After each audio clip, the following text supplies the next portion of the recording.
Posible raw ipardon at ipromote pa ni Pangulong Rodrigo Duterte ang mga pulis na nagsagawa ng operasyon kay dating Albuera Leyte Mayor Rolando Espinosa Sr. Yan ay kung mapapatunayan daw na sumunod talaga sila sa utos ng Pangulo. Live mula sa Malacanang, may report si Cedric Castillo. Cedric?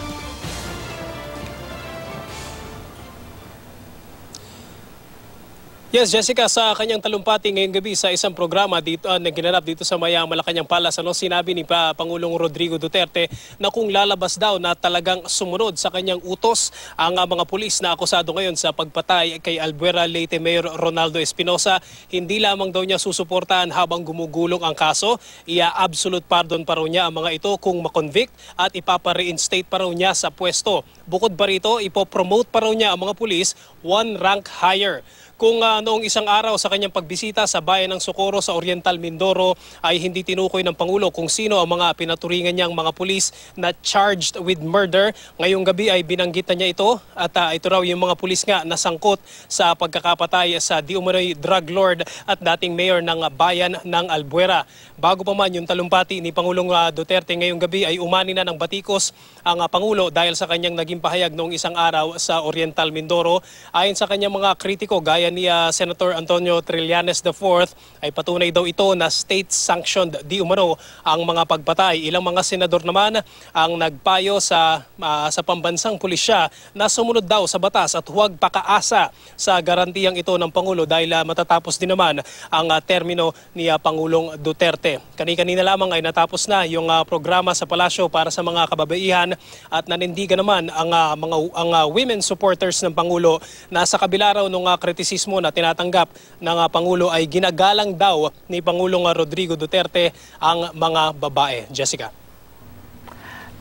Cedric, bagamat napaka-controversial ng dating ng statement na yan ng Pangulo, it should be noted na hypothetical ito, no? Parang may kondisyon kung talagang mapapatunayan na sila ay sumunod lang sa utos ng Pangulo.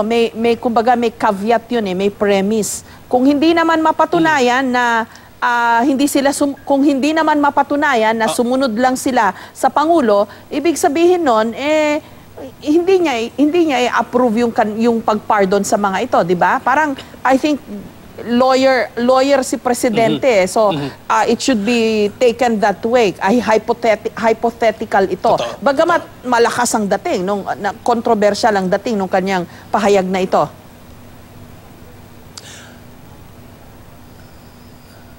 Oo, Jessica, kumbaga sa isang imahe, parang head turner yan. Talagang kanina, napalingon kami nung sinabi niya na ipopromote daw niya one rank higher. Pero kung hihimayin mo nga yung sinabi niya, tama yung binanggit mo, parang sort of a disclaimer na sinabi niya kapag mapapatunayan na in fact ay sumunod sila sa utos ng Pangulo kontra pagdating dyan sa kampanya sa droga. If pwede natin, banggitin din natin, Jessica, although I cannot remember kung kailan yung eksaktong event o kung saan niya sinabi yan, pero there was one time na sinabi ng Pangulo sa kanya sa mga speeches, sinabi niya baka nga naman daw talagang nag-commit ng paglabag sa batas itong mga pulis. Pero then again, sinabi niya kanina na susuportahan daw niya. Again, ang sinabi niya is kapag napatunayan na sumunod sa utos itong mga pulis.